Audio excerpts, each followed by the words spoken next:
कार्यक्रमात जेवण केल्याशिवाय कार्यक्रमाला गेल्यासारखं वाटतच नाही अजिबात. तर आम्ही आज चाललोय विट्याला, कारण की वहिनींच्या घरी डोहाळ जेवणाचा कार्यक्रम आहे त्यासाठी. पाऊस भरपूर पडल्यामुळे शॉर्टकट जो रस्ता आहे तिथं लय चिखल झालाय, म्हणून आम्ही चांगल्या रस्त्याने येऊन स्टँडला पोहोचलो. स्टँडवर आलं की 5 मिनिटात आम्हाला गाडी मिळाली आणि गाडीमध्ये जागा पण मिळाली बसायला. सकाळची वेळ होती त्यामुळे ट्रॅफिक काय लागलं नाही. आम्ही लगेच 15 मिनिटात कराडला येऊन पोहोचलो.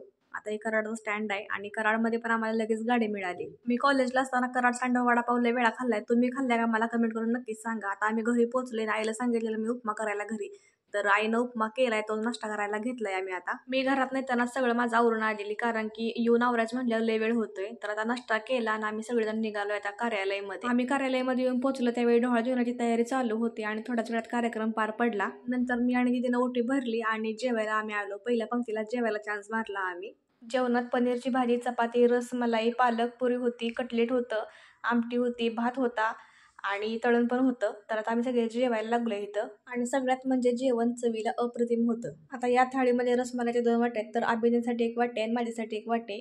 तर तुम्हाला ही थाळी दाखवते मी कशी वाटते, मला कमेंट करून नक्कीच सांगा.